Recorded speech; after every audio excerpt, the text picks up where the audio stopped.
Casi todas las conquistas sociales, por no decir todas, se han hecho a través de las ideas de la clase obrera, del socialismo, del comunismo, de los sindicatos luchando, haciendo huelgas. Las comunistas lo tenemos clarísimo. Pensiones, sanidad, educación, servicios sociales para la mayoría social y que le den por el saco a los bancos. Hay que decir que no es momento de pacto social, porque sus intereses y los nuestros son irreconciliables. Ahora es momento de lucha. Tenemos que expropiar a los expropiadores.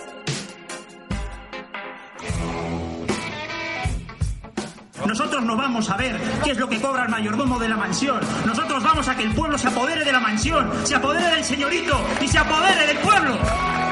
Nos importa un carajo lo que cobra.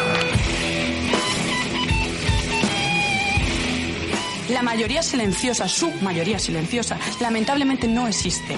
Lo que existe es una mayoría con voz, que lo que reclama es una alternativa al paro o a la precariedad. O povo que máis ordena. El pueblo es el que ordena. Sí se puede. ¡Salud, camaradas y república!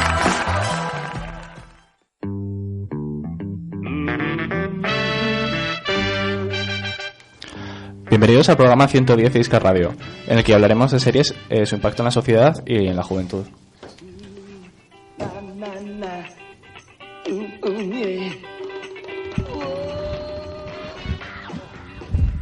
Hoy contamos en la mesa con Chorche, con Aitor y con Eve. Recordad que podéis intervenir en el programa por el Twitter con el hashtag IscarSeries.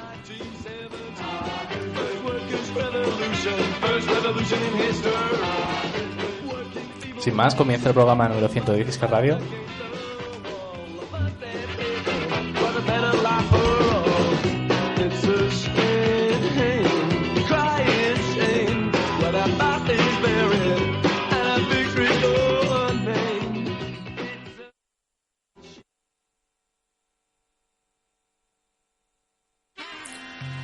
En el año 2015, las series están a la orden del día. Casi cualquier joven en la actualidad sigue alguna serie por televisión o por plataformas online. Se han convertido en un icono de la pop culture del siglo XXI, como el último caso de Pablo Iglesias regalando la serie Juego de Tronos al nuevo monarca. Haremos un análisis sobre las series más importantes, así como su relación con el cine y su carga ideológica. También de las series de nuestro panorama nacional y las webseries que, nuevas en su formato, marcan una forma más accesible de la sociedad a la producción de historias y contenido por medio del crowdfunding e internet. Comienza el programa número 110 de Iscar Radio.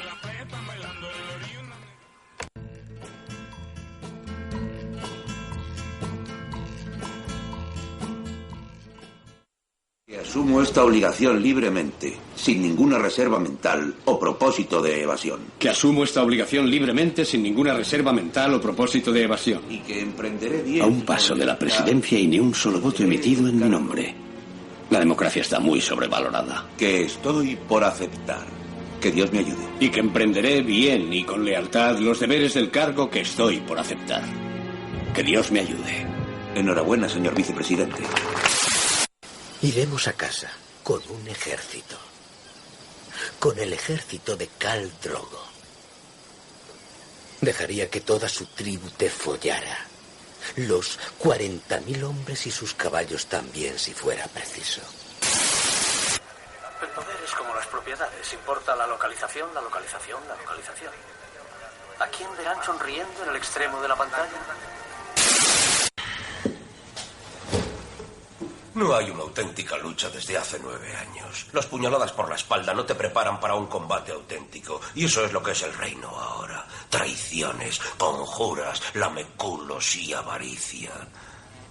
A veces no sé qué es lo que lo mantiene unido. Nuestro matrimonio.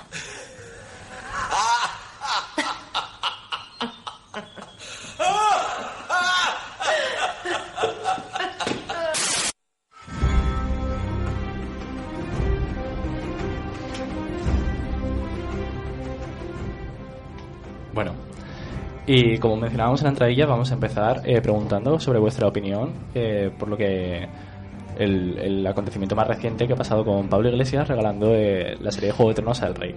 ¿Podríais comentar un poquillo más o menos a qué se debe esto? Si es síntoma de la nueva cultura del siglo 2001, no, siglo 2001, del siglo XXI, o a qué se debe. ¿Más o menos tenéis alguna idea? ¿Por qué se ha hecho esto?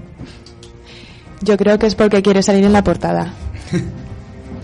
Yo creo que es porque quiere intentar conectar con el voto joven. Y también me acuerdo que cantó la Marcha Imperial en un meeting. Incluso una vez hizo un chiste con Pedro Sánchez diciendo cuál es la serie que más le gusta a Pedro Sánchez. Decía Perdidos. Yo creo que intenta conectar un poco con ellos.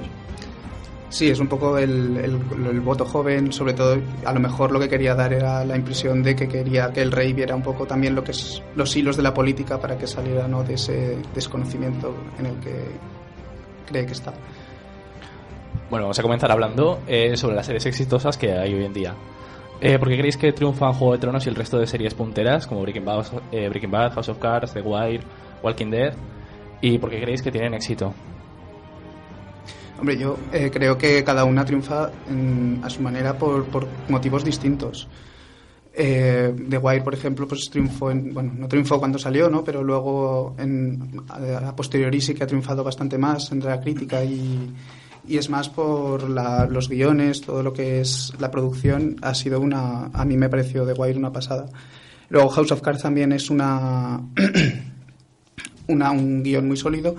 Y además muestra la política estadounidense de una manera que hasta ahora no se había visto, ¿no? Todos los entresijos que había por dentro. Bueno, yo decía, por ejemplo, Obama, que era seguidor de House of Cards, porque quedaba un poco extraño. Sí, yo tampoco lo entendí. Bueno, yo creo que es porque las series ahora mismo han ganado bastante calidad, no solo con la trama, sino con los personajes. Y yo creo que las series te dan como una oportunidad de desarrollar muchísimas tramas y muchísimos personajes. De hecho, en The Wire hay tramas que se abren y se cierran en el mismo capítulo. O, por ejemplo, con Oz, que es la primera serie producida por HBO, que es del 97. Hay personajes que aparecen en la primera temporada, que igual hasta la cuarta o la quinta temporada no tienen ningún protagonismo, pero que siguen estando ahí y que te permite abrir muchas tramas y muchos personajes. Sí, yo opino lo mismo que Aitor, que son series que están muy bien hechas y que se ha invertido en mucha calidad, y también que es un poco con la época, ¿no? Que ahora ver un capítulo no es lo mismo que ver una película, que el tiempo que supone ver un capítulo es diferente al que puedes invertir, aunque luego, bueno, cada uno... Estás invirtiendo más. Sí. Sí. ¿Creéis entonces que el éxito de las series tiene más que ver con la disponibilidad de las personas a la hora de ver series o contenido multimedia por internet, más que el desacredito del cine? Hombre, yo es que creo que el cine no se ha perdido en comparación con las series, simplemente que las series están cubriendo un vacío que ya existía y están aprovechando ese momento y se está invirtiendo también en calidad y están ofreciendo otro tipo de mercado también a otro público. Yo creo que hay como dos motivos. Uno es que las series han cogido lo mejor del cine, han cogido esa estética y han cogido esa calidad.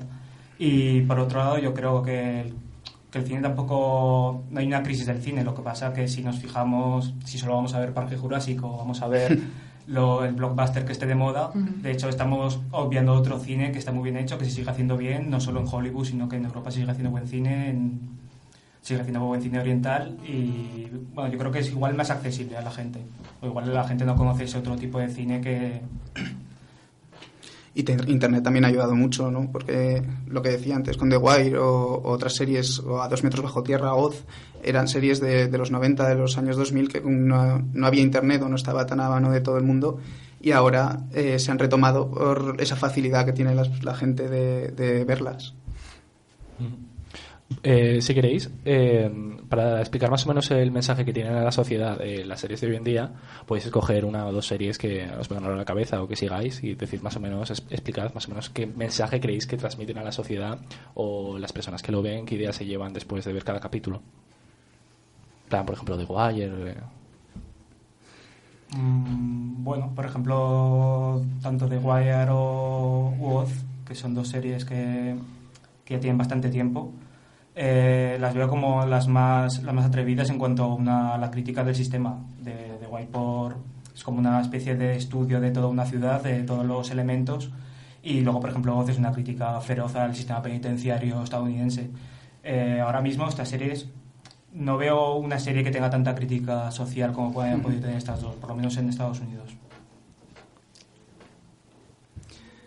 Yo, pues, por ejemplo, podría hablar de Breaking Bad, que ha sido la más, de los últimos años, la que más ha triunfado y supuso pues una crítica, para empezar, al sistema sanitario, ¿no?, de Estados Unidos. Así surgió todo. Y entonces ese mensaje que quería transmitir de una persona que no podía pagarse el tratamiento, de luego intentar dejar a su familia con una posición o con el futuro más o menos solucionado, pues se tuvo que meter en todo lo que luego la ficción pues ya hace más tirar las líneas para otros lados, ¿no? Y luego también pues Mad Men, por ejemplo, que ha acabado ahora y que expresa una sociedad que era los años 60 o los 70, en la que el machismo estaba al orden del día,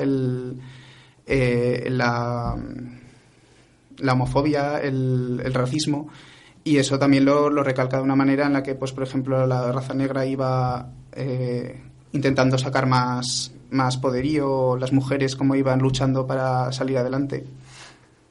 Uh-huh. Nada, que como dices, que las mujeres, cómo se interpreta o se caracteriza a aquellas mujeres que intentan salir adelante, que también es verdad que se sigue utilizando un poco en esas series de una manera, por ejemplo, en The Good Wife, La buena esposa, también entra en el perfil de mujer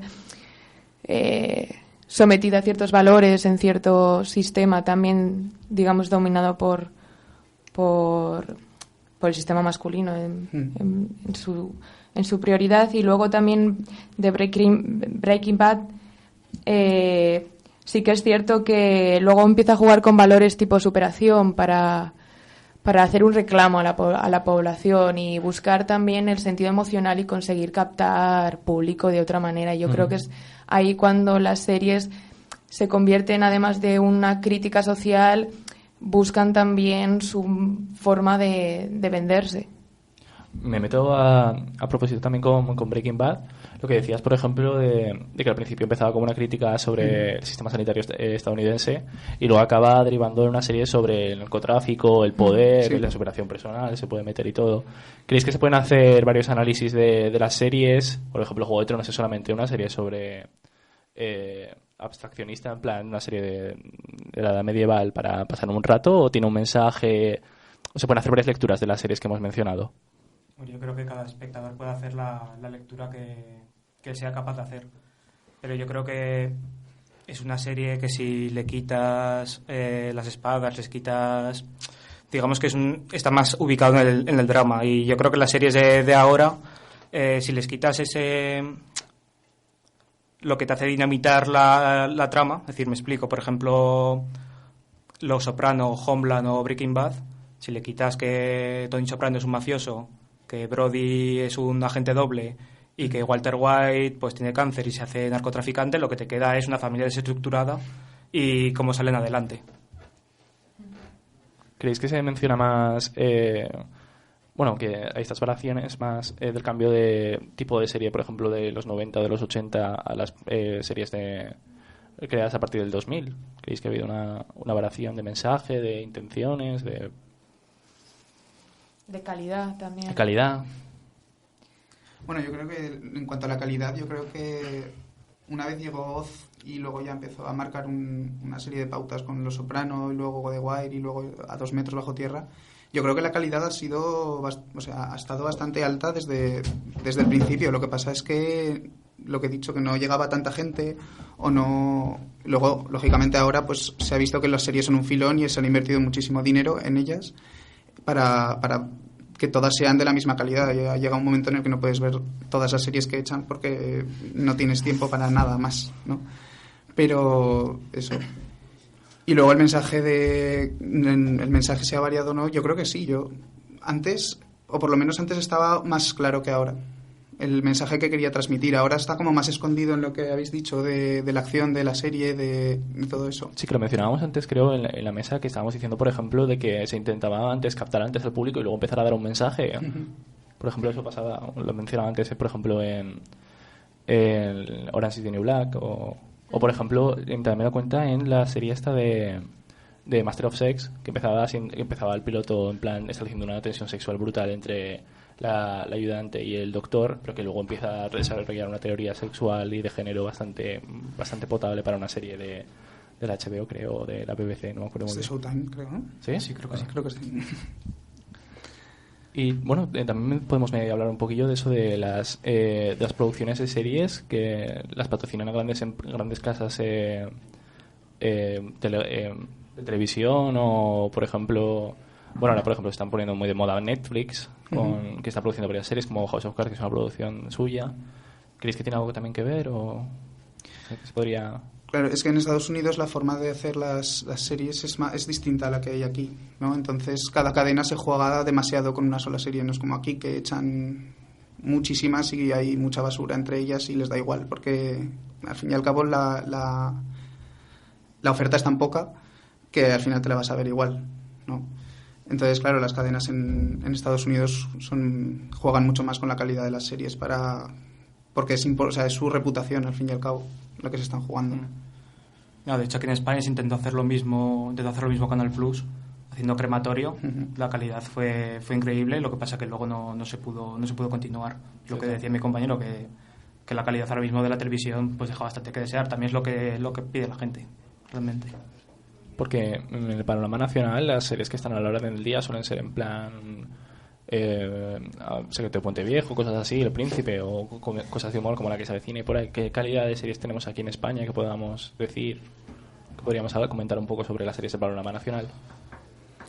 Bueno, para mí calidad malísima. Y es lo que decía, es lo que pide la gente, es lo que te dan. Cuando llevan ya 15 Grandes Hermanos o Supervivientes también, pues es que no hay más. Y tiene que venir una cadena privada como Canal Plus a hacer un poco de calidad de serie.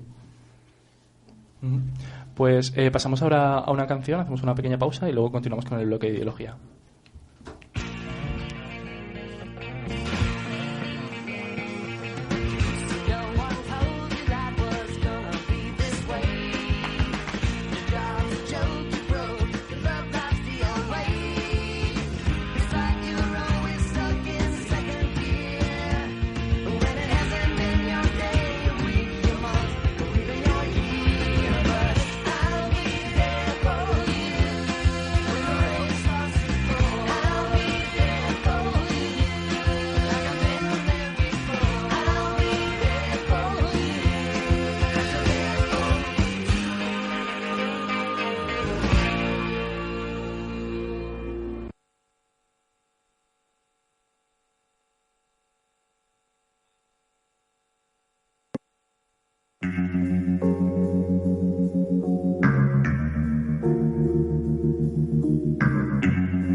Bueno, seguimos con el programa.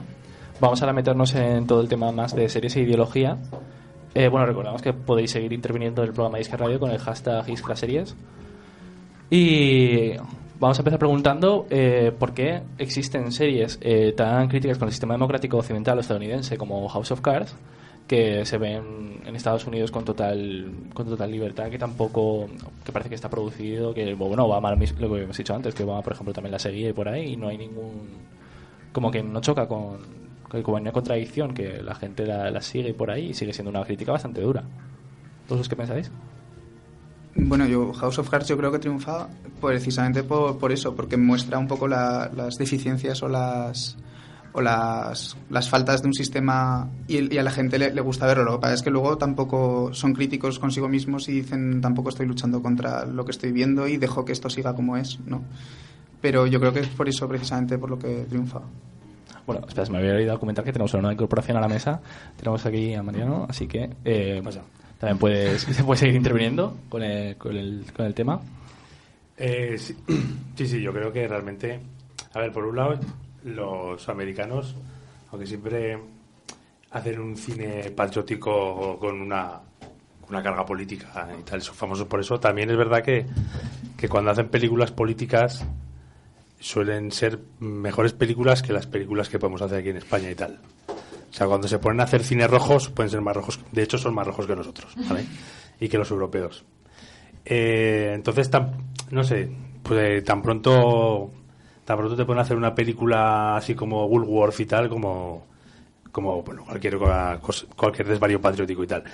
Pero por otro lado, también es verdad que tampoco es que critiquen el sistema democrático estadounidense como tal. O sea, siempre está el tema de las manzanas podridas, ¿vale? Siempre te sacan un poco que el malo realmente no es que el sistema no funcione, sino es que hay unas manzanas podridas que son las que hacen que haya pues malos y tal, igual, pero que en esencia el sistema funciona. Más o menos siempre vienen a decir eso, salvo alguna excepción como The Wire, que ahí te muestra cómo es la estructura lo que está podrido, ¿no?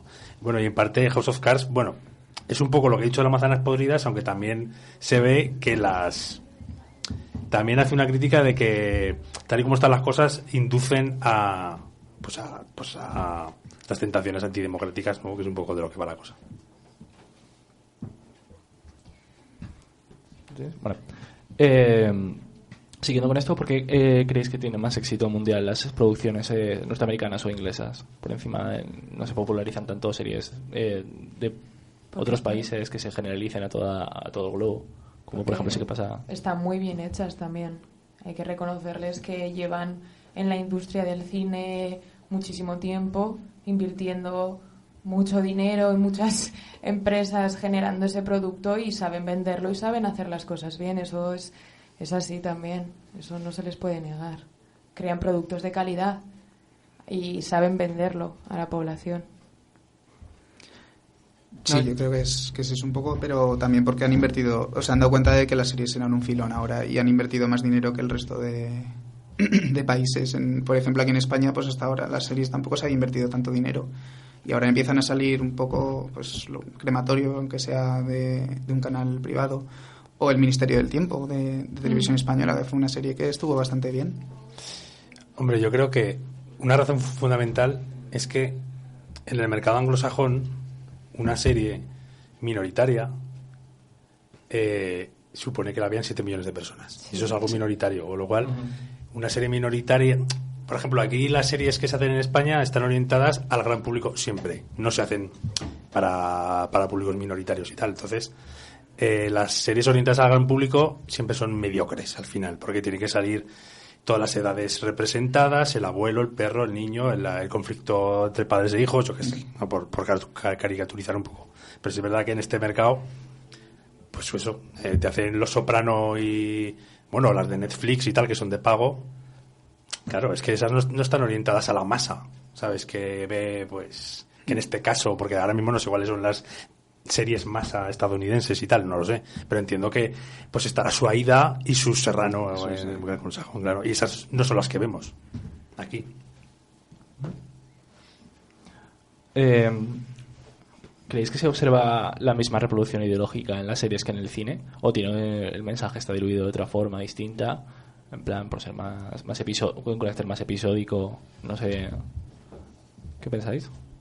Yo es que creo que la cultura de cine está también relacionada con la cultura de masas, de llegar a un público más amplio, y la llegada de las series con Internet, como decía antes mi compañero, era que al buscar a veces sectores más reducidos también estás buscando un público individual y estás generando una estética individual, como se hace Internet, que es una nueva ventana a una conexión no tanto como masas, sino no una necesidad de llegar a todo el mundo, sino que con llegar a ciertas gentes que tengan los mismos gustos, aunque estén en diferentes clases sociales, ya es conectar a la gente y tener un público de otra manera, y saber llegar a ese público también es bastante difícil e incluso, no sé, inteligente. Hombre, yo creo que en este tema, como últimamente el cine es un poco más chusco que las series ahora tienen más calidad, pues que te meten un poco los valores con más calidad, más sutiles, y el cine ya es en fin, y por eso es más chusco, más a piñón, ¿no? ¿Cómo aplicaríamos esto al panorama nacional? Por eso, de las películas, las series que mencionábamos antes, Aída, La que se avecina, todas estas películas que las consume toda la sociedad y por ahí, como por ejemplo también se me ocurren, aunque sea más popular, Los Simpson, que también se ve en Estados Unidos y por ahí, como lo entenderíamos también aquí en España, o las series que se hacen aquí a diario. ¿Cómo creéis que transmite su carga ideológica? Bueno, yo por ejemplo aquí en España yo creo que se transmite la carga ideológica de no pensar. Creo que se hacen series, se coge el formato de 7 vidas, que digamos que era lo primero que se hizo, y luego pues se hace La que se avecina, se hace Aída, se hace pues Aquí no hay quien viva, tenga una más calidad que otra, pero digamos que el público quiere una cosa y luego pues se lo das de otra forma, un poquito enmascarado, cambias alguna cosa, sobre todo por ejemplo en Aquí no hay quien vive y en La que se avecina es el ejemplo más claro, porque son los mismos actores, incluso algunos tienen el mismo rol, pero lo que quieres darle es a la gente lo que está pidiendo, y la gente pide siempre lo mismo. Sí, hace nada ha salido la de Allí abajo, esa serie entre andaluces y vascos, que es el mismo tema exactamente igual que 8 apellidos vascos, que triunfó, y entonces dijeron, bueno, pues vamos a hacer una serie que así la verá la gente, y no es buena. Había, por ejemplo, creo que había un periodista del Gara que mencionaba, por ejemplo, que 8 apellidos vascos al menos había tenido la utilidad de que había normalizado un poco las relaciones con Euskadi, en el sentido de que la izquierda vasca se había como que no era todo ETA, como que se había normalizado un poco. ¿Crees que también tiene que ver con estas series, en plan que tienen como un mensaje político que incluso hace tiempo podríamos incluso abrazar, aunque esté muchísimo más diluido, como por ejemplo Perdiendo el Norte y cosas así, que hablaba sobre el exilio, aunque esté súper diluido y se haya convertido en una película de humor o cosas así? Hombre, a mí el tema de los apellidos vascos y la serie está de ahí abajo, yo, tengo un problema porque es que no la soporto ni la serie ni la película, ¿vale? De hecho, creo que la película tiene formato de teleserie, además. O sea, que es que era muy fácil hacer la serie. Eso parecía una teleserie, pero larga, ¿no? Un capítulo. Yo no la puedo soportar, pero entiendo que sí que hace una labor... Bueno, pues eso, que ha sacado los abertzales en su bar con chistes de Cortatu y no sé qué.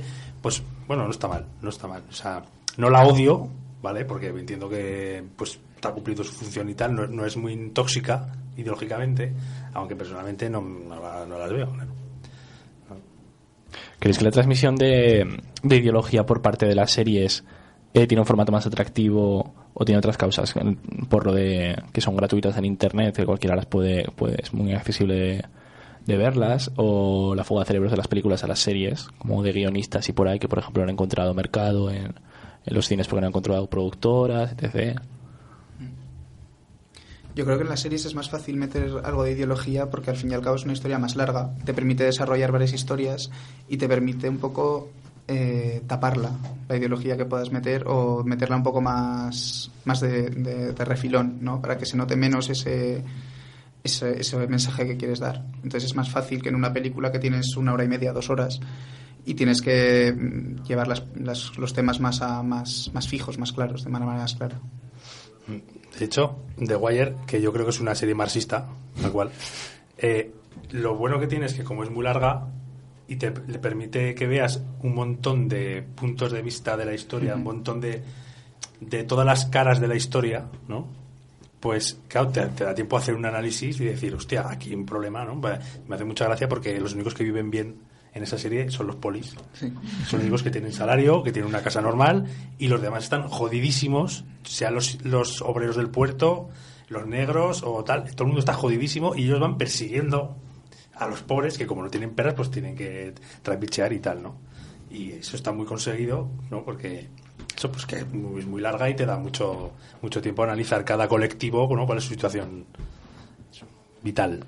Ya para acabar el bloque, ¿qué series recomendarías para hacer pensar, o cuáles se salen de la norma o intentan ser críticas con el estado de las cosas, no solo por la trama sino también por los personajes, etc.? Por ejemplo, habéis mencionado The Wire, House of Cards en su medida. Si tenéis alguna recomendación. Hombre, a ver, aunque parece una chorrada, Juego de Tronos, si la ves de algún punto de vista un poco leninista y tal, tiene unas enseñanzas de la hostia, ¿eh? O sea, cuando Pablo Iglesias dice estas cosas no lo hace por hacer el chorras. O sea, realmente está diciendo algo. La famosa escena esa de no, es que la información es poder. Y le dice la reina, cortarle la cabeza. No, el poder es poder, ¿sabes? Al final, en Juego de Tronos aprendes que o tienes soldaditos o no. O te da igual tener la razón, ser bueno, tener honor, ¿no? Eso da igual. Al final, las bases de la política te lo explica muy bien. Y seguramente habrá más series que habría que recomendar, pero ahora mismo no me acuerdo. Utopía. Black Mirror. Black Mirror, no hemos hablado de Black Mirror también. Sí, pasa que como ya hace mucho que no echan capítulos, sí, nos acordamos. Sacaron un especial de Navidad, pero ahí se quedaron. Bueno. De Waldo, vamos. Esa es una basada. Wilfred. Bueno, pues vamos a dar paso ahora a una canción de Comando Z, que son de Granada, y esta canción se llama No entendemos de fronteras. De Gil el Rojo, aquí de nuevo, en Estudios Gil, representando al comando. Que mucha gente lo diga no significa que sea verdad. Como que la comida del McDonald's es de calidad. No. El rey te roba y tú le aplaudes. ¿Cómo no voy a ser radical con tanto fraude? El borbón alcohólico se ríe de ti, lo mismo que su hijo y el hijo puto organgarín. El capitalismo es como decir, sálvese quien pueda, pero vamos a luchar contra él como Allende en la moneda. Ya lo dijo el Che, si me detengo, empújame. Si me caigo, levántame. Y si retrocedo, mátame. Gritando, así que no queráis callarme. Se combate al sistema, viendo a este como la raíz del problema. Las teorías de Marx me han marcado. Será por eso que tengo alergia al patriarcado. De fronteras porque somos clase obrera working class, como lo quieras llamar. No entendemos de fronteras porque somos clase obrera working class, como lo quieras llamar. Nos sentimos orgullosos de ser obreros, por eso apoyamos a Diego Cañamero. Mañana el retrasado de Carromero dirá que Fidel lo encerró en un maletero. La democracia da la talla, sobre todo poniendo cuchillas en las vallas. Mira, Madero pega palizas. Si yo me revoluciono es para que tu hijo estudie y no sea el conato de un mono. Si Franco levantase cabeza diría, anda, está todo igual que como lo dejé. Nah, no creas, Paquito medio metro, ya no hay tantas cabezas retro. Tu Audi, un cubata y ya eras feliz. Yo con un libro y en la mano un fusil. Y sin estar de moda, una niña se hubiese rapado, la hubieseis acosado hasta que hubiese llorado. De fronteras porque somos clase obrera working class, como lo quieras llamar. No entendemos de fronteras porque somos clase obrera working class, como lo quieras llamar. Fuerza, certeza, nula vagueza, creando el mensaje, alma poeta, opinión o razón, pero siempre de corazón. No decimos lo que decimos para complacer al montón. Es más, cuanto más asco real y mejor. Deja tu tele en paz que ella te ha hecho mucho peor. Lo comercial más bien anciano, lo degenerado mental, te pone palota artificial, tu cerebro está mal. Lo estoy viendo, lo estoy sintiendo, la inspiración va creciendo, porque sabes que este tema está tremendo. Y no miramos las apariencias sino lo de dentro, ya que la sociedad se va vendiendo y el corrupto lo goza, sonríe y te destroza. El dinero es vida nena, pero cada moneda contiene tu pena. Los dólares pueden comprar tu necesidad, pero nunca podrán con tu felicidad. No entendemos de fronteras porque somos clase obrera working class, como lo quieras llamar. No entendemos de fronteras porque somos clase obrera working class, como lo quieras llamar. Sell your soul to the devil and then cash it in for some ego. Look behind and laugh at the lives you could have had without the money in the bank. Ask yourself, why did I do, when did I do, and why is everything I did wrong? And when you realize that, you can come back, switch that, flashback, regret this, that, and the other. The past is done, man, don't look back. You're greedy, then greedy, you should just face that. Do what you do and think what you think, and we realise you got nothing. Don't cry to me, emotion got destroyed by corrosion, and the love that you give is just a hollow motion. And when you die you'll realise you've only got fucking money in the bank. No entendemos de fronteras porque somos clase obrera working class, como lo quieras llamar. No entendemos de fronteras porque somos clase obrera working class, como lo quieras llamar. No entendemos de fronteras porque somos clase obrera working class, como lo quieras llamar. No entendemos de fronteras porque somos clase obrera working class.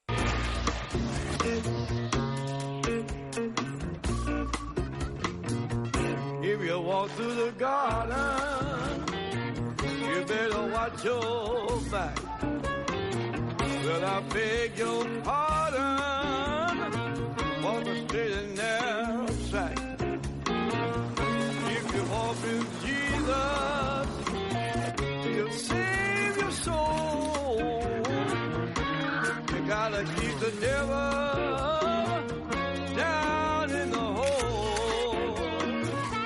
All the angels sing about Jesus' mighty soul, and they shield you with their wings. Keep you close to the Lord. Don't pay heed to temptation, or your hands are so cold.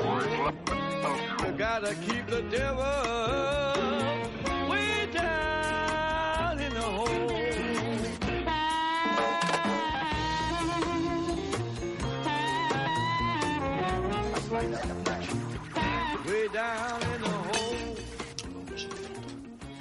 Bueno, seguimos con Iscatario. Vamos a entrar en el bloque de series y web series, en el que también rescataremos alguna pregunta anterior para responder a las nuevas personas que estaremos en la mesa.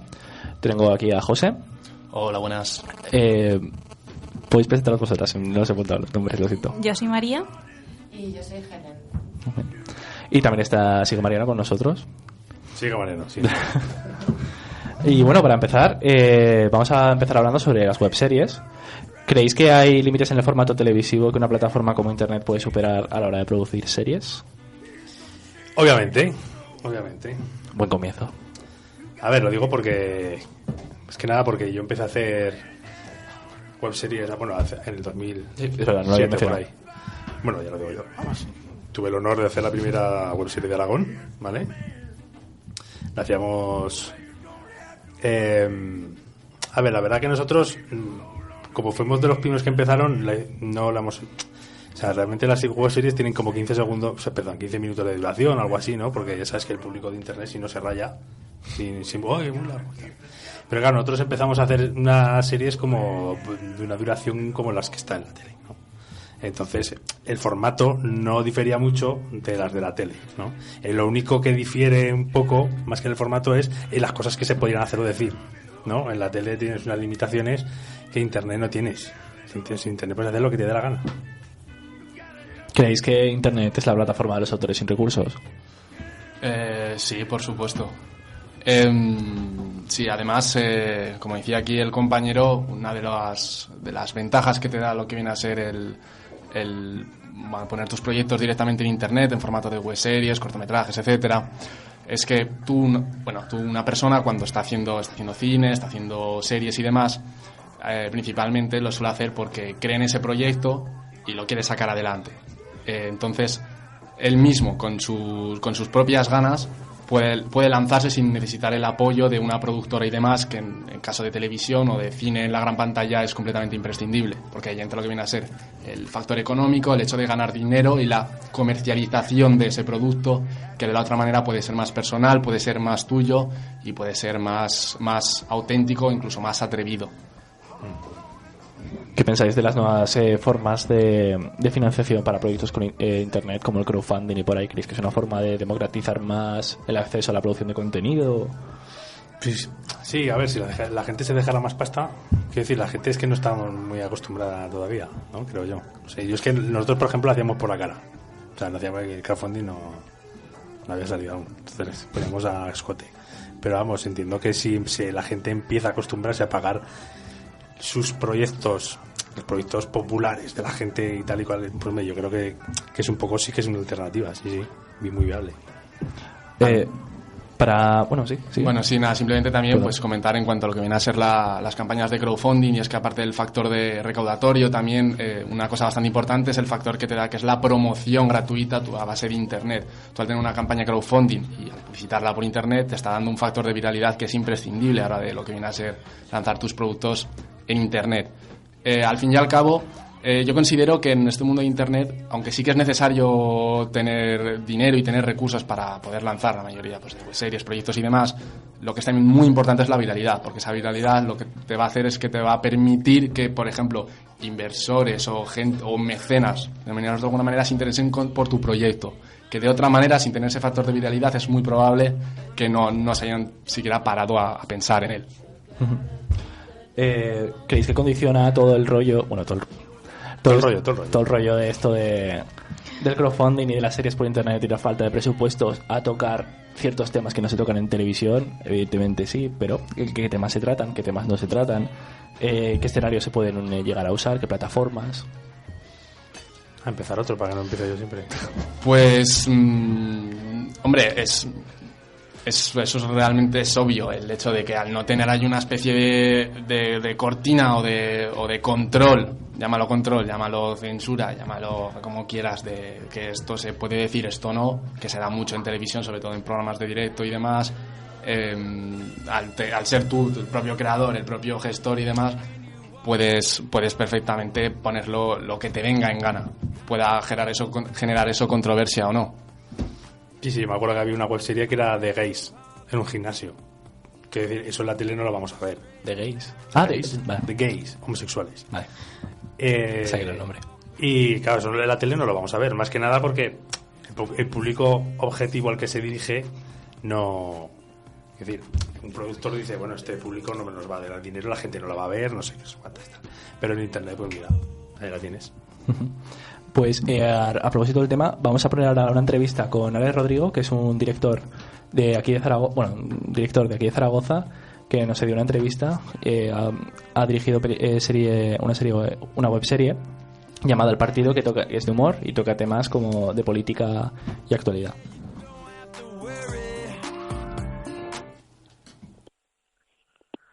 Bueno, estamos con Alex Rodrigo, director de series, de videoclips, de spots.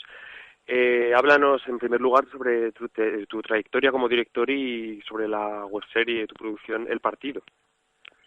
Vale, pues bueno, así resumiendo, yo pues he nacido y me he criado en Zaragoza, me vine a Madrid para estudiar cine y realmente pues el mundo de la ficción es lo que más me ha gustado desde siempre. Y bueno, para ir pillando trayectoria, aprender y demás, es verdad que he hecho un montón de webseries, algunas pues eso como de idea y guión propio, otras que dirigía por encargo pues para marcas y bueno, llevo ya como 8 o 9, la anterior también era así bastante personal, que es Libres, la rodamos ahí en el Prepirineo aragonés y es sobre unos jóvenes que se van a un pueblo abandonado, ocupan una casa y todo lo que se genera ahí en ese contexto, y la de ahora que es El Partido, que bueno, me he pasado como al otro lado, en vez de narrar la parte de los antisistemas, de los que sueñan y construyen con una sociedad distinta, pues me he pasado a la parte de los políticos y he hecho una versión, una caricatura basada un poco en el sarcasmo y en el humor sobre lo que son los entresijos de la política y demás. Uh-huh. Tú eres de Zaragoza, pero te has trasladado a Madrid. Antes de hablar de la serie, ¿has notado diferencias a la hora de desarrollar tu profesión en un sitio y en otro? Joder, es otro mundo, sí, la verdad que sí. O sea, el problema de Zaragoza no es de Zaragoza como tal, sino en el fondo es que España, pues yo qué sé, es un país donde está hipercentralizada la industria del mundillo audiovisual en Madrid y en Barcelona. En Barcelona orienta un poquito más a publicidad, porque la ciudad es muy bonita y les gusta mucho a la gente rodar allí publicidad. Y en Madrid todo lo que es el mundillo ficción y cine, que es lo que más se produce. Pues es que al final, cuando tienes a casi todas las productoras, a los actores potentes, a las casas de material tan centralizadas en una ciudad, pues es que todo se empieza a construir en torno a esa ciudad. Y bueno, y es una putada que se centralice tanto, pero al final es así. Entonces, para moverte, tener contactos, conseguir curros, que una cosa te lleva a otra y no tener ahí un techo, digamos, límite, ¿no? Sobre el que crecer en tu profesión, pues yo sí que en Madrid como que me veo que que no hay horizonte, ¿sabes? Como que sigues conociendo a gente nueva, actores que no conocías y qué tal, a peña que se dedica a cosas parecidas y conoce al director de foto con el que tú curraste, pero tú no lo conocías todavía, o sea, como que se te abren todas las fronteras muchísimo en el plano creativo y profesional, mogollón, sí. Y aún así, o sea, que Zaragoza es una ciudad que se producen cosas y sobre todo a nivel de cortos y últimamente largometrajes entre La Mata, que está ahora rodando allí también, Miguel Ángel La Mata, o Nacho Gebelilla, que es un director de allí que también ha vuelto, Paulo Ortiz lo está vetando ahora, o sea, que sí que hay peña y tal, pero al final es que en estos mundillos, pues tanto Nacho Gebelilla como Miguel Ángel La Mata viven en Madrid realmente. Entonces, sí que al final te vincula bastante. En cuanto a ya hablando un poco de series, entrando en materia, ¿cuáles crees que son las series que a tu juicio mejor abordan el tema de la política, tal y como haces en el partido? Y bueno, ¿cuáles son las que más te gustan en ese sentido? Pues a ver, hombre, yo creo que ahora mismo la serie de todas las series de políticas, House of Cards, ¿no? Yo creo que está planteada además con, no sé, como con muchísima profundidad en un concepto de thriller y que aborda, digamos, como que tiene un trasfondo de lo que es la ambición del ser humano, más allá de lo que es la propia política y el poner nombres a partidos, que eso además como que se queda bastante desdibujado. Yo creo que el análisis que te hace desde una persona que lo que aspira es a la ambición absoluta y el poder, a mí es lo que me mola, porque creo que un poco el planteamiento del partido también en parte iba desde ahí, ¿no? Como tratar, más allá de siglas, de partidos concretos o de tal, el político de especie, ¿sabes? Como de raza de político y tal, que está ahí metido para ir creciendo escalones y que su aspiración es mucho más individual que colectiva o lo que pueda aportar a la sociedad. Yo creo que House of Cards en eso es la maestra. Luego es que aparte de House of Cards, a nivel de serie tampoco se ha abordado tanto. Así como en pelis hay un género de cine político muy estandarizado, muy extendido y con pelis cojonudas y directores como muy especialistas en un género, en series tampoco te creas. O sea, Juego de Tronos tiene trasfondo político también, pero bueno, no es. Creo que en las series no se ha tratado tanto como en el cine, ¿no? Como en los largometrajes. Y bueno, ¿crees que ¿crees que el humor es la mejor forma de abordar la crítica social hoy en día? Desde luego, no, o sea, no te puedo decir que es la mejor o no, pero sí que es la que a mí me salía para hablar de este tema, y por muchas cosas, porque venía de haber hecho una serie más compleja que era Libres, que lo abordaba desde el drama.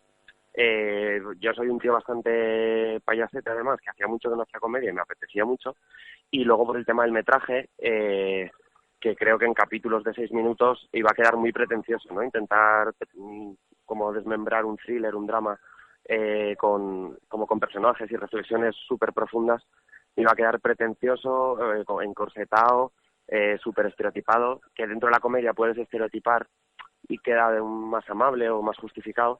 Dentro del drama o del thriller no quería caer en eso. Entonces sí que como que todo esto se juntaba, y luego encima que es que la situación política que vivimos en España, yo creo que ahora mismo con el tema más preocupante que es la corrupción, estamos como tan saturados, la gente crítica o que puede leer medios de comunicación que le informen de eso, tenemos ya muchísimo material. Entonces, como digamos, al final hay algo que te guste o no funciona así, y es verdad que en tiempos de crisis y de drama la comedia a veces es lo que más funciona. Lo que por un lado piden los espectadores, pero es que por otro lado yo no era por eso, era porque a mí también me pedía un poco abordar el tema desde allí, porque ya tenemos suficientes thrillers reales, ¿no? Con los que estamos todo el día pudiendo leer y seguir ese tipo de tramas de Gürtel, Púnica, de los seres, de no sé qué, como para querer hacer un thriller o un drama en una ficción. Y bueno, ya para finalizar, ¿crees que se está produciendo un trasvase de público del cine a las series? ¿Crees que el futuro del audiovisual va por las series? Y en ese sentido, ¿cómo ha sido, tú que te encargas, claro, no estamos hablando de una superproducción ni nada, es un poco el mundo de las webseries en el que te has metido, ¿cómo ha sido a la hora de conseguir los recursos y la financiación? Pues, a ver, nosotros el partido la financiamos con el premio del No Todo Film Fest, que es un festival de cortometrajes que lleva ya 13 años. Entonces, bueno, ahora tenían una sección de webseries que tú presentabas un piloto y, bueno, pues eso, hay unos finalistas, algunos nominados y tal, y el primer premio pues es el que te produce en 5 capítulos. Entonces, bueno, pues ganamos el primer premio con el festival y entonces nos pusieron la paga para producirla y básicamente con eso hemos tirado para hacer el partido. Lo que me comentas a nivel de espectadores, yo creo que sí. No me atrevería a señalar una fecha porque hay gente que entiende mucho y te lo sabría decir mejor de historia del cine, pero no sé si es a partir de los 70, una cosa así. Creo que el concepto del largometraje deja de ser como el género rey y padre de todos los géneros dentro del audiovisual, ¿no? Entonces como que surge el lenguaje del videoclip, los cortos también adquieren más fuerzas, surgen las series televisivas y entonces como que sí que poco a poco se ha diversificado. Y bueno, y sí que yo creo que en los últimos 8 años una cosa así ha habido un boom brutal de series, que ya se ha acuñado el concepto de serie, estilo y demás, y es porque creo como que se ha dejado de concebir como un género menor dentro del cine, ¿no? O sea, como igual que los cortos también tuvieron su momento reivindicativo de, oye, que no somos un género de los que quieren aprender a hacer largos, sino que somos un género en sí mismo, pues las series han dejado de, por lo menos los creadores, sobre todo en Estados Unidos, que es donde suelen llevar un poco en la industria audiovisual un poco la voz más pionera, han dejado de concebir como la serie, pues como la píldora de entretenimiento para la gente que está viendo la tele y bueno, pues te entretiene un ratico, ¿no? O sea que igual que hay cine muy comercial y cine con mucho calado y con mucha amiga, yo creo que las series, había pocas series con mucho calado y mucha amiga, y desde que han empezado a salir The Wire, Breaking Bad, House of Cards, Juego de Tronos, o sea, yo creo que esta es la nueva oleada y el nuevo escenario que ha hecho que las series se conviertan en un género que la peña le atrapa, se hace ultra fan y no la ven simplemente como espectadores de, bueno, si la pillo en la tele tal, alguna la sigo, pero nunca voy a ser ultra fan de una serie. Pero ahora tienen como ese nuevo escalón de calidad, tanto técnica como a nivel de guiones y interpretativa, que está ya muy cerca del calado que puede tener una peli buena, ¿no? Entonces yo creo que eso ha sido el clic que hay ahora mismo. Ojalá se extienda, bueno, se está empezando a extender ya. Si te fijas en el Ministerio del Tiempo, incluso en Isabel, Vis a Vis no la he visto, pero me han dicho que está muy bien también. Sí que hay un nuevo género, ¿no? Ya no es rollo de plano contra plano, risas enlatadas, el concepto sitcom o el concepto de policíaco, que era un poquillo cutre lo que hacían antes y tal, sino que ya se apuesta, pues como apuestas por una peli, ¿no? Y aunque yo tampoco es que sea muy fan de estas que te he contado, del Ministerio del Tiempo de Isabel, sí que aprecio, o sea, con objetividad, que hay un nuevo escalón y eso mola, y se arriesga por lo menos, ¿no? El Ministerio del Tiempo hace unos años lo presentas a una tele y te la tira a la basura, porque no podías hacer algo más allá del humor de Aquí no hay quien viva, o un drama social, o costumbrismo de principios del siglo XIX, ¿sabes? Había como 4 pilares básicos sobre los que trabajar y no se podía arriesgar. Y bueno, ojalá sea como una cadena que se rompe y que realmente se pueda arriesgar en las series, como se hace con los largometrajes. Muy bien, pues por nuestra parte nada más que añadir. Alex, muchas gracias por atendernos. Bueno, a vosotras, muchas gracias. Muchas gracias, Alex Rodrigo, director de webseries y autor de la serie El Partido. Muchas gracias. Buenas noches. Venga, hasta luego. Hasta luego. Chao.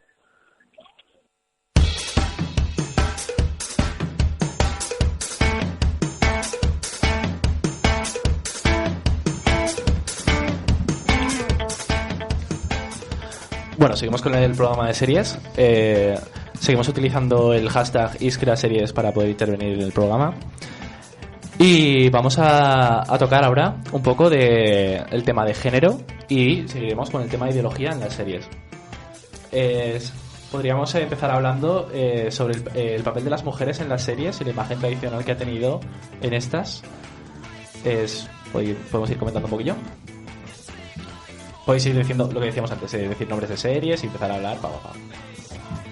Hombre, yo creo que el papel de las mujeres en las series, como en el cine en general, al final es el que es. O sea, sí que es verdad que en los últimos años ha habido series más punteras, como Girls o Orange is the New Black, pero al final siguen siendo excepciones. O sea, las series también de éxito que, pues por ejemplo, Breaking Bad con el personaje de Skyler, que es un personaje que despierta tantísimas antipatías y que realmente es así porque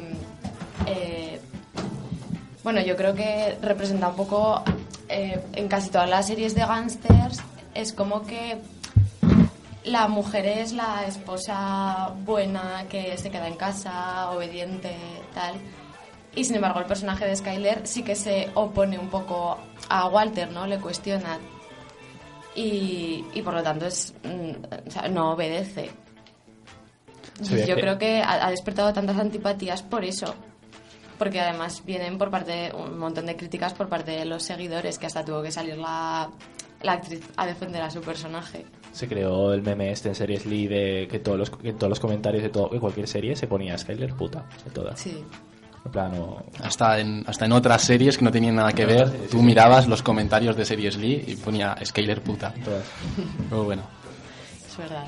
Además, mira, yo por ejemplo a mi Skyler, yo empatizaba con Skyler, porque aunque sí que se presenta como un antagonista, me parece una situación bastante injusta, porque si te paras un poco a reflexionar, aunque Walter White, aparte de ser un antihéroe, es muy carismático, en cierto modo lo que está pasando Skyler, que tiene a un marido que es que está traficando con metanfetamina, se muere de cáncer, se está metiendo en temas turbios y realmente no le está contando nada. Entonces está en una situación fuera de lo normal. Entonces yo creo que reacciona como todos reaccionaríamos, una posición muy de defensiva, muy de defender lo suyo, que es algo que a nosotros, como estamos de parte de Walter White porque es el personaje principal que se nos presenta, pues nos ponemos en contra de Skyler. Pero si te paras un poco a pensarlo, no es... O sea, yo empatizo con Skyler, ¿qué quieres que te diga? Sí, yo la verdad es que nunca entendí muy bien por qué caía tan mal. Pero, bueno, no sé, también creo que al final te dabas cuenta que en casi todos los capítulos el rato que aparecía Skyler aparecía para molestar. O sea, sí, aparecía para molestar y además eran las escenas más aburridas. Pero, no sé, yo sí que empatizaba también mucho con ella, porque me parece que es... no sé, a mí me parecía lógica la forma en que actuaba y que se oponía a su marido. Y también, no sé, es un poco lo que hablaba antes, que en todas las series de gángster es como que la mujer no tiene ni idea de lo que está haciendo su marido cuando se va por allá a hacer maldades. Y sin embargo Skyler es como que sí que se quiere meter un poco en el ajo y entonces también por eso molesta. Sí, perdón. No, sí. No, que yo creo que el personaje está justificado porque se presenta como un personaje sensible, frustrado, desesperado ante una situación que desconoce. Entonces, me parece un personaje bastante realista. Y el personaje principal me parece un personaje bastante irrealista. Y se nos plantea, pues lo que se vende es la imagen de superación de una persona que se mueve para sobrevivir y vende eso como si su mujer no lo estuviera intentando, y es todo lo contrario. Su mujer lo que pasa es que desconoce el mundo en el que su marido la ha metido. Yo creo que Skyler es una mujer engañada y bastante débil, y es lógico que actúe de esa manera. A mí el personaje me parece muy, muy justificado. Lo que me fastidia es que lo tenga que representar una mujer. Es el punto de cordura de la serie. Cuando todo está pasando, todas las locuras que pasan en Breaking Bad, Skyler es lo que al fin y al cabo el personaje está diciendo, joder, es que es lo normal lo que diga esto. No, pero me gustaría ver un hombre en esa situación y una mujer desarrollando un personaje real, imaginativo, y teniendo que estar el hombre frustrado porque desconoce totalmente la situación que su pareja está viviendo. Entonces, no sé, yo creo que es un juego de roles a los que estamos acostumbrados y encima criticamos, ¿no? Vamos a meternos con esto. ¿Creéis que estamos ante un cambio en el sentido de que se están apoderando las mujeres de las series, o que tenemos algún ejemplo de alguna serie en la que lo toque? Girls, que decías antes. Sí, hombre, evidentemente sí que en los últimos años incluso sabemos que cada vez hay más directoras, guionistas, productoras. Y sí, a mí el ejemplo de Girls me parece bastante bueno, aunque también tiene sus peros. Pero sobre todo lo que me gusta de Girls es que es muy realista, o sea, retrata a las mujeres en situaciones, no sé, esas escenas que vemos que está una de ellas sentada en el baño orinando, hablando con su amiga, o depilándose o mirándose al espejo quitándose un grano. No sé, que son cosas que todas hacemos y que normalmente no, pues en otras series tipo Sexo en Nueva York todo es glamour y zapatos y cosas bonitas, y en Girls pues yo creo que eso también nos humaniza un poco a las mujeres, ¿no? Nos presenta en situaciones reales, y que eso, que no todo es glamour. A mí me gusta... Perdón. Me meto. Sí. No, que a mí me gustó mucho una escena que me parece que rompe con la estética, porque la protagonista no es que sea no esté físicamente en el prototipo. Sí, que no tiene un cuerpo normativo. normativo. Y me gustó cómo lo jugaba y cómo se desnudaba en escena, y cómo con toda libertad hablaba de mujeres desde otro punto de vista que no simplemente el estético. Por eso, simplemente, aunque tenga sus fallos, Girls representa situaciones femeninas que son más reales de lo habitual. Sí, incluso también en las relaciones interpersonales, no, que al final no son es que incluso las escenas sexuales muchas veces son hasta disparatadas, o sea, son un desastre, que no sé, esas cosas también yo creo que son interesantes de ver.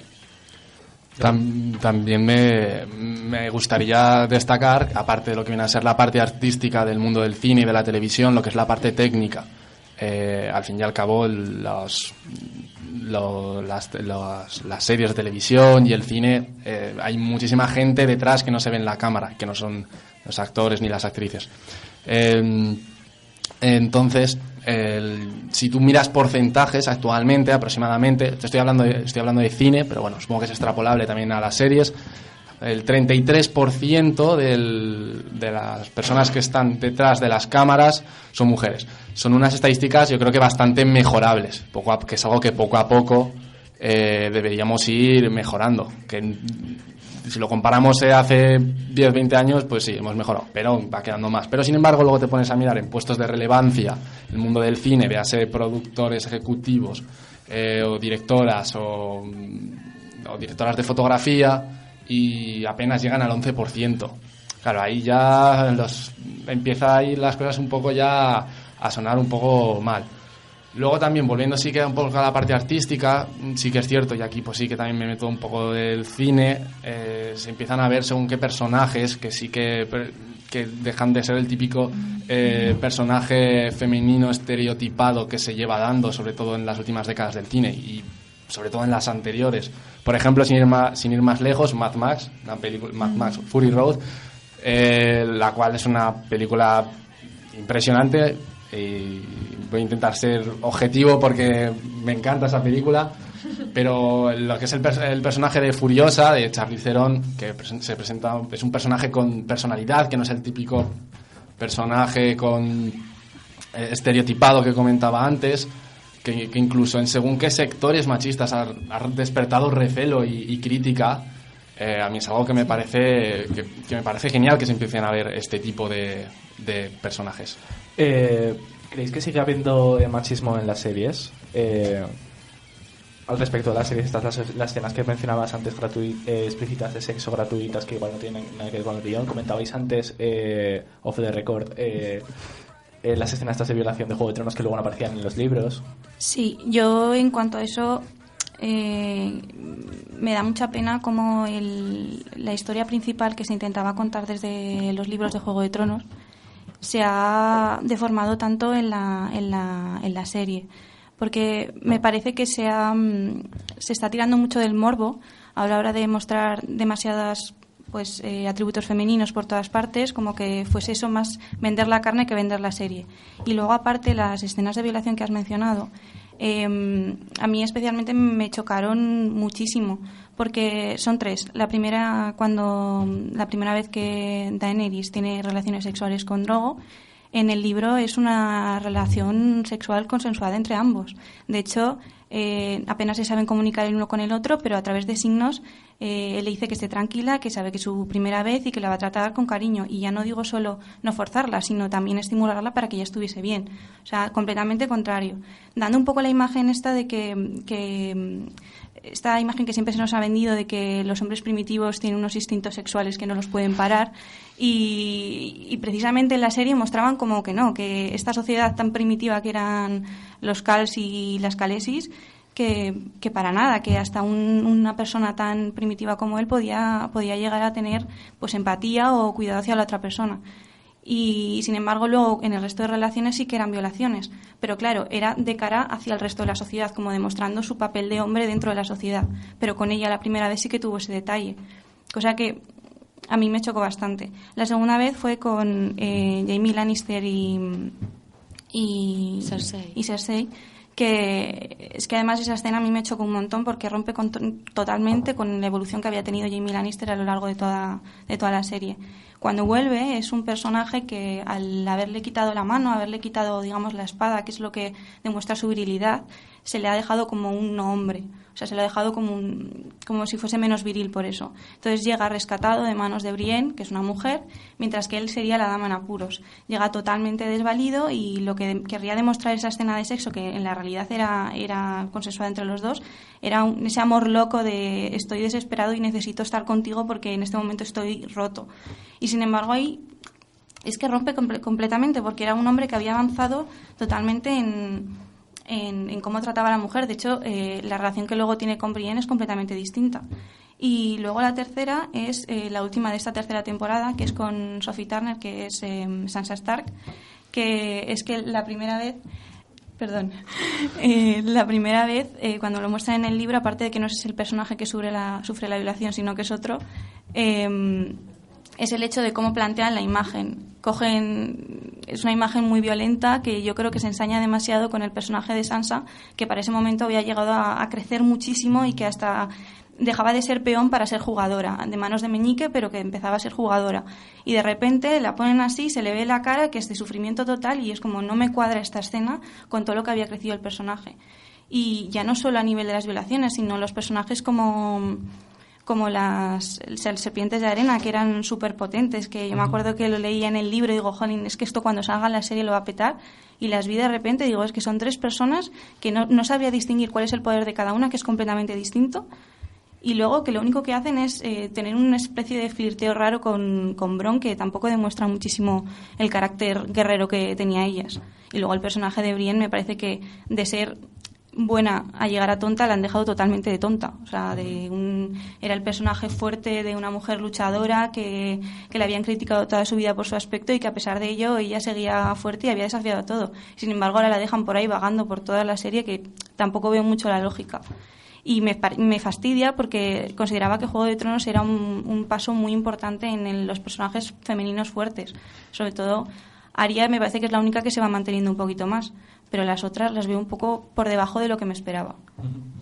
Pues después de haber mencionado algunos personajes femeninos en algunas series que hemos mencionado, hemos mencionado algunos personajes de Juego de Tronos, hemos mencionado también se me olvidó el nombre, a Skyler. Por comentar también algunas series que hemos estado diciendo aquí antes, por ejemplo Master of Sex o esta otra de... lo diré, se me ha olvidado el nombre. ¿Quién es? La de House of Cards. House of Cards, pero quería mencionar la de Orange is the New Black. Perdón. Orange is the New Black. ¿Por cuál empezamos? Me parece que habías mencionado la de tú antes, la de Master of Sex. A mí Master of Sex me interesaba muchísimo por el tema de la liberación sexual que conllevaba, no sé cómo decirlo, el que todas estas investigaciones estaban un poco más abocadas a la liberación femenina, al menos lo veo yo así, porque se veía como que creo que la idea que se mantenía antes era la de Freud, que decía que existía el orgasmo vaginal y el orgasmo clitoriano, en el cual se consideraba que el orgasmo clitoriano era infantil, o sea, era de niñas, y el vaginal era el adulto. Entonces se criminalizaba a las mujeres por tener un orgasmo clitoriano, considerándolas como menos maduras. Entonces romper totalmente con todo No, que resulta gracioso. Sí, a mí cuando lo leí me chocó bastante. Pero además lo mencionan en la serie, pero romper totalmente con esto y introducir la parte del vibrador y todas estas cosas para mí era un poco rompedor. Lo que pasa que sí que es verdad que la interacción entre los dos personajes a mí me deja un poco desquiciada, porque no sé en qué momentos ella se está sintiendo fuerte, en qué momentos es una dependencia emocional. A mí me gustó mucho en la primera temporada el momento en el que ella le plantó el sobre con dinero encima de la mesa y le dijo, no, a mí no me vas a comprar, o una cosa así cuando intentaba pagar sus servicios sexuales dentro del experimento. Pero luego en la segunda temporada le he visto un poco más perdida en ese sentido. También me ha gustado mucho el empoderamiento que ha tenido la mujer de Masters, teniendo relaciones con un hombre extramatrimoniales y llegando por primera vez al orgasmo y disfrutando de ellas, que eso también creo que es una parte muy importante. Que aparte, justo en ese capítulo, en la segunda temporada, ahora me acabo de recordarlo, se enlaza muchísimo las luchas del feminismo con las luchas raciales que había en Estados Unidos por aquel entonces. En plan, también el nombre, no me acuerdo ahora el nombre, el chico negro con el que se acuesta la mujer de Masters, menciona que a lo mejor es él es por ser de clase trabajadora y de ser negro, como que estaba hipersexualizado por una mujer de clase burguesa, y por ahí empiezan a enfrentarse ahí las luchas raciales con las luchas feministas, y luego se enlaza, y luego no sé cómo va a evolucionar la serie, pero la verdad es que tiene muy buena pinta. Sí, yo entonces, estoy esperando la tercera temporada. Sí. Bueno, quería preguntaros también una pregunta que hemos preguntado antes a las anteriores personas que estaban en la mesa. ¿Qué series recomendaríais para ver?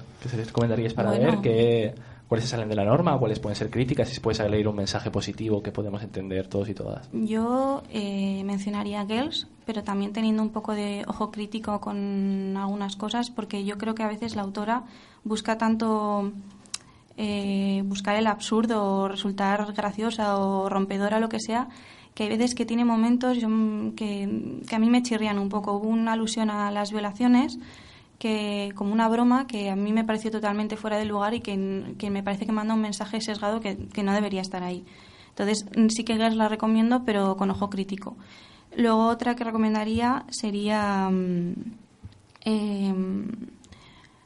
Orange is the New Black, que para mí me parece el ABC de lo que está saliendo ahora mismo, es mi opinión, porque mezcla muchísimas cosas. Mezcla el tema de las prisiones, la corrupción dentro de todo ese engranaje, y luego también el tema de la lesbofobia y la transfobia. La forma en que están representadas ahí las relaciones entre mujeres no es una forma que busque excitar al espectador, sino mostrar, yo las encuentro naturales, no este tipo de erótica del porno que busca más bien satisfacer al hombre, sino buscar la naturalidad entre ambas relaciones. Hay personajes, además a mí me chocaba mucho el personaje de Natasha Lyonne, que no me acuerdo cómo, Nikki es, a mí me parece uno de los mejores personajes, pero luego dentro de la serie tiene relaciones sexuales con una mujer que se considera heterosexual, cosa que es bastante chocante para algunas personas, porque no se imaginan como, o sea, solo hay una dualidad, ¿no? O eres lesbiana o eres hetero, no hay más. Pero el poder experimentar sexualmente, el poder probar otros tipos de prácticas sexuales sin que sea considerado malo, también creo que es algo positivo dentro de la serie. Y luego el tema de la transfobia con el personaje de Sofía me parece también muy importante. Creo que además a partir de ahí ha habido un movimiento en el cual muchas personas se han animado a hablar de este tema y a dejar de considerarlo un tema tabú. Pero sobre todo eso, y la naturalidad de los cuerpos, eso siempre, o sea, me parece bestial. Hay personas de todas las razas, mujeres de todas las razas, mujeres de todos los tamaños, de todas las edades. Y hay un capítulo de la tercera temporada en la que absolutamente todas salen en sostén y bragas. Y ves todo el tipo de cuerpos que te puedes encontrar y no lo ves de una manera que te choca, ¿no? Es algo natural. Y me gusta mucho, o sea, es que además antes lo habéis mencionado, la normatividad de los cuerpos. Me parece que es un tema también muy importante que se tendría que tratar a través de estas series, porque yo estoy cansada de ver en todas las series la típica escena en la que aparece una tía con tacones, mini vestido, y se la enfoca desde los pies hasta arriba, pasando, o sea, quedándose más parado en el culo y en las tetas, que es como, ese es el papel que tenemos en la serie, es un papel de adorno, y sin embargo en esta serie yo lo he visto más natural. Y bueno, la otra serie que quería recomendar era, perdón por extenderme tanto, era My Mad Fat Diary, que me parece brutal a la hora de afrontar los trastornos mentales, como puede ser la ansiedad, el trastorno obsesivo-compulsivo, la anorexia, la bulimia y todo el tema de cómo, dependiendo de la masa corporal que tengas en tu cuerpo, cómo te ve el mundo. Y la verdad es que está súper bien porque utiliza un humor que te llega adentro, o sea, te toca, pero o sea, te sientes empatizas con ella, pero al mismo tiempo no tienes la sensación de que es un drama, sino que es una comedia. Sí, además es una serie adolescente y a la vez muy madura. O sea, que trata temas bastante serios. Yo también, que también recomendaría esas, pero ahora hablando de personajes femeninos, me estaba viniendo a la cabeza una serie que a lo mejor no es tan conocida, que es la de Vikingos. Me encanta, muy buena. Sí. Bueno, pues el personaje de la Gerza es que me parece un personaje súper empoderador. O sea, al principio nos la presentan como la esposa de Ragnar y claro, no puedo contar mucho por no hacer spoiler, pero la verdad que o sea, me pareció un personaje bestial. Yo esa recomendadísima. Pues a mí me gustaría recomendar House of Cards, básicamente por tres motivos. El primero, por el rollo de los politiqueos que se entran en la Casa Blanca, pues que esas cosas siempre resultan bastante interesantes y curiosas, que así como dato curioso, Bill Clinton, el cual mantiene una relación cordial con Kevin Spacey, el actor principal que interpreta a Frank Underwood, el personaje principal de House of Cards. Le comentaba que los politiqueos detrás de la cámara, por así decirlo, que se representaban ahí eran un 99% reales. El 1% restante era que no se podían hacer decretos tan rápidos como se hacían en la serie. La segunda pata es porque aparte de ese factor de politiqueo también influye mucho el del poder y el de la ambición, y sobre todo por y la tercera pata, por la seguridad, la ambición, y el poder que transmite Claire Underwood, el otro personaje también principal de la trama, la cual podría decir que tiene la relación más pura y más sincera que he podido ver jamás en la televisión y en el cine con Frank Underwood. Pero Claire Underwood, por ejemplo, tenía el papel de lo que mencionábamos incluso en unos otros programas que hemos hecho aquí en Esquerra Radio, que por ejemplo tenía un papel de mujer, pero mujer en plan burguesa a tope, en plan con una empresa que es una ONG pero que se alimenta de subsidios y por ahí, sí, que ejerce un rol de hombre al fin y al cabo dentro de la serie. Sí, a ver, no explota al fin y al cabo los dos personajes que se nos presentan en House of Cards son unos antihéroes de manual, son personas que anhelan el poder a base de destrozar a quien se les ponga por delante, partiendo de esa base. Es de hecho, yo creo que uno de los factores que los hace muy interesante, el hecho de ver una familia digamos, con un poder adquisitivo alto, con poderes políticos, ver cómo se abren paso a través de por donde sea.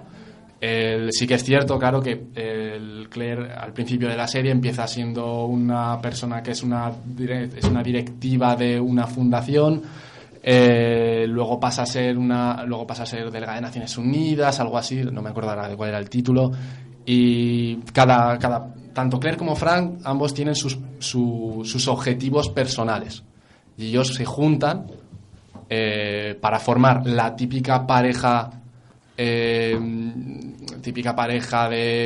clásica de mujer y hombre en la vida de la persona americana. Pero luego sí, tampoco, no me gusta hacer spoiler, pero bueno, luego si te das cuenta empiezas a ver cosas en ese matrimonio, cosas que no tienen mucho sentido. Por ejemplo, no tienen sexo más que pues para cuando están muy estresados, por ejemplo, o tienen relaciones extramatrimoniales que ambos saben, son conscientes de ellas y demás. Sí, tú quieres decir como que es una relación muy sincera. Sí. Lo que pasa es que yo, no sé, a mí no me convence porque, o sea, ¿tú crees que de verdad una mujer quiere tener una relación en la que apenas haya sexo, donde no, tan hipócrita, ¿no? O sea, quiero decir que... Y también lo que decía él, que me da mucha pena que nunca se muestre un personaje femenino que consiga el poder o que luche por sus sueños o por el éxito y, o sea, siempre tienen que pasar por el aro de masculinizarse, por decirlo así, entre comillas, de alguna forma. Hombre, a ver, el hecho de que en la pareja no tengan sexo es por un motivo, y aquí lo siento, voy a hacer spoiler, el que no quiere que se tape los oídos, es porque Frank Underwood, para empezar, no es heterosexual, ¿vale? No se define como homosexual, os he dicho que era spoiler, pues taparéis los oídos, ¿vale? Ya lo siento, pero bueno, y tiene relaciones extramatrimoniales, al igual que Claire, tiene relaciones extramatrimoniales con otros amantes. Claro, tener en cuenta, estamos en Estados Unidos, ¿vale? Por muy demócrata que sea, el hecho de que una persona que sea aspirante a presidente y que sea homosexual, en la sociedad general, eso chocaría. O sea, eso chocaría. Entonces, se presenta en esa relación hipócrita con el objetivo en común de tanto Frank ser el presidente de los Estados Unidos y Claire como o ser sea, la primera. realmente son más un equipo que una pareja. Efectivamente, es la palabra que mejor lo describiría. Es un equipo, ¿vale? De hecho, y ahora, Juan, tápate los oídos. Hay un momento que me parece impresionante, que es el guardaespaldas, que es Mitchum, que digamos que puede decirse que lo comparten hasta tal punto de que en una situación de máxima tensión en la vida política de Frank Underwood, él necesita desfogarse, por decirlo de alguna manera. Entonces, ¿qué hace Claire?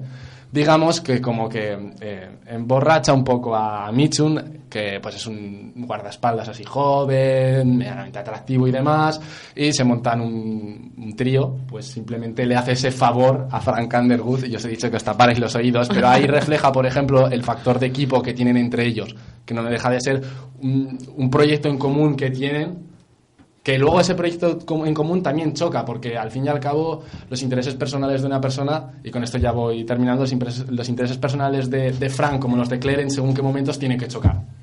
Y eso se ve una clara lucha de poderes en las que al final acaba cediendo una persona en unas situaciones, otras personas en otras situaciones, con las que se va viendo hay un equilibrio de fuerzas y de poder que en según qué momentos pues se juntan. Y dicho esto, ya he terminado. ¿Eve? ¿No quieres comentar ninguna serie? O... No, que a coalición igual de House of Cards también está The Good Wife, que representa también un papel femenino masculinizado en un sistema en el que tiene que representar ese tipo de poder, y nada, puede resultar interesante analizar el personaje. Luego también Shameless, el personaje principal de la hermana mayor que se encarga de 5 hermanos, que cómo se va degenerando el personaje comparándolo con otras series como Breaking Bad, donde el personaje irreal que engancha, este tipo de personaje que es igual de protagonista, que es igual de...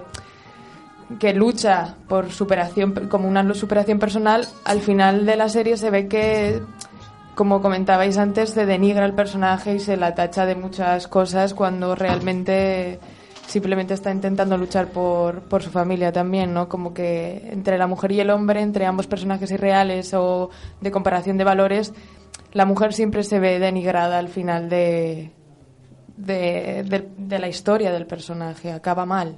Y por el contrario, los personajes irreales masculinos con poder funcionan. Estás investigando sobre cómo se crea narrativamente el concepto de común.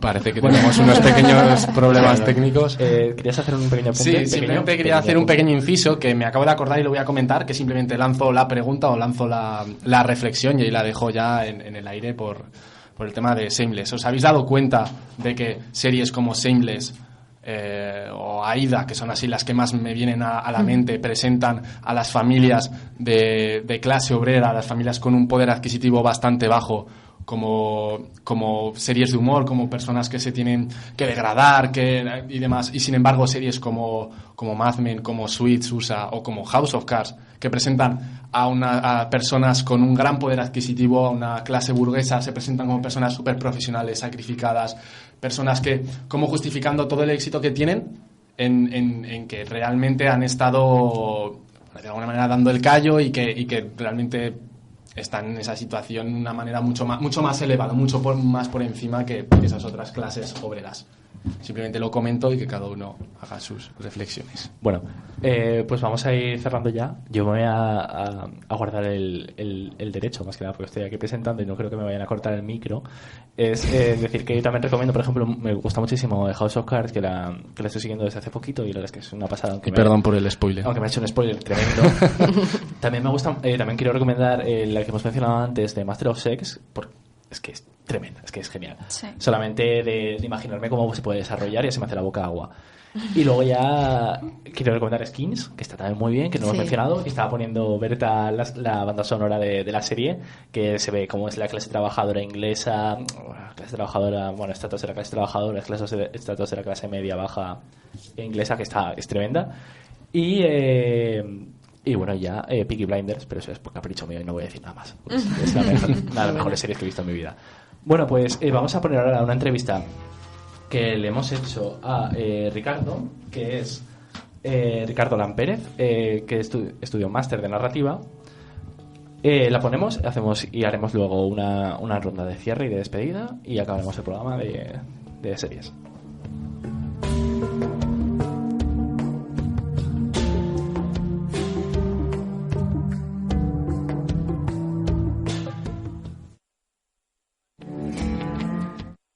Estás investigando sobre cómo se crea narrativamente el concepto de comunidad.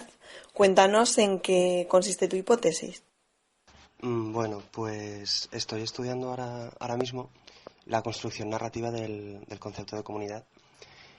Y bueno, parto de la hipótesis o intento sostener que hay ciertos conceptos, ciertas nociones, digamos, que son universales para todo el público. Las cuestiones de la identidad relacionadas con la televisión, con los estudios culturales, bueno, esto está todo muy estrechamente relacionado, ¿no? Y me interesaba mucho como una serie como Friday Night Lights, que es la que estudio, que es tan, digamos, abiertamente conservadora, me encantaba. Entonces decía, joder, porque me gusta mucho. Entonces intento explicar que hay ciertas nociones, digamos, universales, por lo menos en el ámbito occidental, como son en este caso el concepto de comunidad, la familia, que estaría ligado a esto de la comunidad de lo que hablamos, y cómo lo podrían llegar a ser la religión y el deporte, que es lo que también estudio. ¿Y qué series estás utilizando para esta investigación? ¿Por qué las has escogido? Estoy estudiando Friday Night Lights y todo la he escogido por esto, porque es una serie que trata sobre un pequeño municipio en Texas, sobre el fútbol americano, en una comunidad muy pequeña, en una comunidad tremendamente religiosa y conservadora, y me chocaba porque a mí es de mis series favoritas y me encanta. Y entonces un día, reflexionando un poquito sobre la serie, dije, joder, ¿por qué me gusta tanto, no? Y eso, pues me puse un poquito a investigar sobre ella, y todo surge por el trabajo de fin de grado que hice sobre Shameless y sobre el concepto de familia. Y bueno, estudiando un poquito Shameless, es una serie muy irreverente, muy rompedora, digamos. Al final me di cuenta de que todo se sustenta en el concepto de familia, y en la familia nuclear, además, que es tremendamente conservador, tremendamente yankee al final. Es una serie muy rompedora y un montón de insultos, sexo, drogas, pero al final lo que importa allí es la familia, ¿no? Y el hogar. Y también cómo se crea esa sensación de comunidad. Y bueno, esta sensación, lo de la comunidad, lo hago, digamos, en tres niveles, ¿no?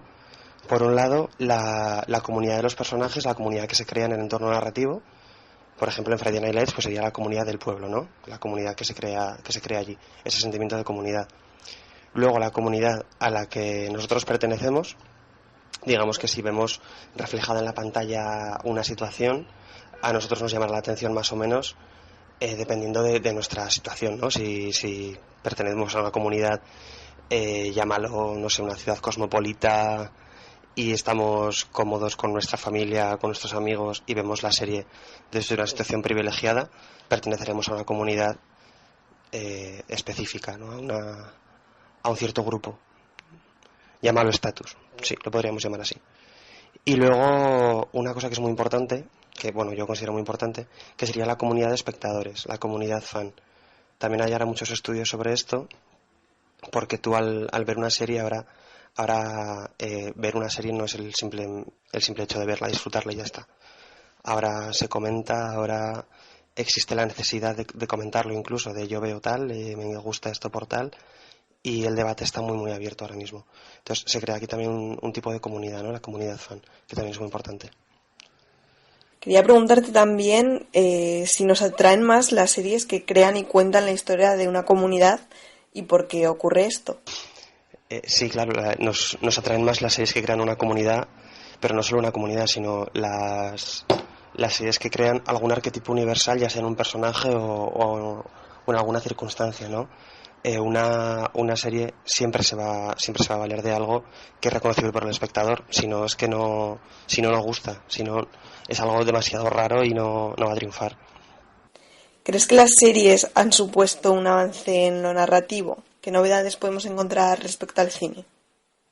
Bueno, sí, las series han supuesto un avance en lo narrativo, pero claro, el boom lo estamos viviendo ahora. Bueno, en realidad se dice que empezó en el 2004, ¿no? Estamos en lo que se enmarca históricamente desde los estudios televisivos en la tercera edad de oro, y es la reconocible, la que nace con el internet, la que nace con nuevos soportes, el DVD, ahora hay el Blu-ray, ahora también tenemos streaming, muchas plataformas. Bueno, es que ahora es un fenómeno bastante inabarcable, ¿no? Y por supuesto que ha subido un avance narrativo, y más si tenemos en cuenta lo que estoy diciendo de las nuevas plataformas. En las nuevas plataformas la forma de contar también es diferente. Por ejemplo, si analizamos a fondo series como Orange is the New Black o House of Cards, que están hechas para Netflix, para, digamos, emitirlas del tirón, porque ponen todos los capítulos a disposición del usuario a la vez. Si indagamos un poco en los recursos narrativos, vemos que está hecha para consumir en maratón. Es una serie que funciona súper bien. Bueno, son unas series, estas dos, que funcionan súper bien vistas en maratón, vistas todas seguidas. Pero quizás si se metieran semana a semana no tendría el mismo efecto. ¿Y qué novedades encontramos respecto al cine? Bueno, la novedad más importante, que en realidad no es una novedad, porque también ocurría con las novelas en tomos, y bueno, de hecho se dice que la serialidad ya, bueno, que nace con Dickens, ¿no? Con las novelas de Charles Dickens a tomos.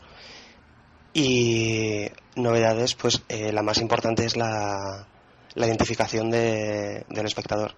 Esto que estoy hablando de la comunidad, de la familia, de sentirse realmente identificado, ¿no? Con lo que estás viendo, aunque sea una realidad completamente ajena a ti, porque tiene algunos elementos universales en los que todos nos vemos reconocidos y que todos reconocemos.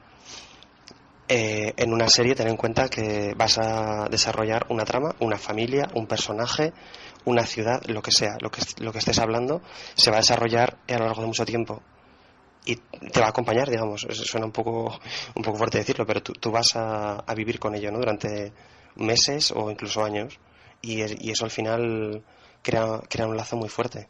Es una narración que está contigo siempre. Bueno, y ya para acabar, ¿podrías decirnos tus 5 series favoritas? Bueno, mi serie favorita es Friday Night Lights, porque es impresionante esta serie. Tenéis que verla si no la habéis visto. Luego me gusta mucho A 2 metros bajo tierra también. Me encanta cómo habla de la muerte y sobre todo cómo habla de la vida. Me gusta mucho. Luego Perdidos no es la mejor serie, evidentemente, pero bueno, le tengo un cariño especial, igual que todo el mundo que la vio, porque fue la serie con la que todos empezamos a volvernos un poco locos con esto de las series, ¿no? Verónica Mars también me gusta mucho. No sé si la habéis visto, pero también tenéis que verla. Es una serie adolescente, pero muy inteligente. Y una quinta serie, Shameless. Lo que pasa es que Shameless no ha acabado todavía. Pero bueno, Shameless sí. Shameless también es una pasada. Our whole universe was in a hot, dense state that nearly 14 billion years ago expansion started. Wait, the earth began to cool, the autotrophs began to drool, Neanderthals developed tools, we built a wall. Bueno, pues nos despedimos ya del programa 116 Radio, que hemos hablado sobre las series. Y vamos a agradecer la presencia de todas las personas que han intervenido, que son José, Eve, María y Ellen, que de Feminismo Unizar, Chorche, Aitor y Mariano. Tenemos aquí, aunque nos queda aquí José, María y Ellen, si queréis hacer una pequeñita reflexión antes de despedirnos. Yo sí, quería recomendarle, sé que es un poco volver al tema, pero le quiero recomendar a todo el mundo que por favor, sobre todo a todo hombre feminista, que se vea el capítulo 10 de la tercera temporada de Orange is the New Black. Habla sobre la cultura de la violación y sobre cómo las mujeres afrontamos eso. No voy a decir nada más porque no quiero hacer ningún spoiler, pero desde luego, miraoslo. Bueno, yo como no quiero aquí ponerme a explayarme porque como empiece a hablar no callo, simplemente decir que las series de televisión es el nuevo cine y que si aún quedan seres en este planeta que aún no se hayan enganchado a las series así de normal como se está dando últimamente, que no sé qué están haciendo con su vida. Sí, bueno, yo me las he quitado, también iba a decir eso, que las series son el nuevo cine y que creo que al fin y al cabo nos encanta estar enganchados o enganchadas a una serie y que tenemos mucho que aprender de ellas. Bueno, pues muchas gracias a todos y a todas por haber intervenido en el programa. Pondremos el aviso de spoilers cuando subamos este programa y bueno, nos vemos ya en el próximo Esquer Radio.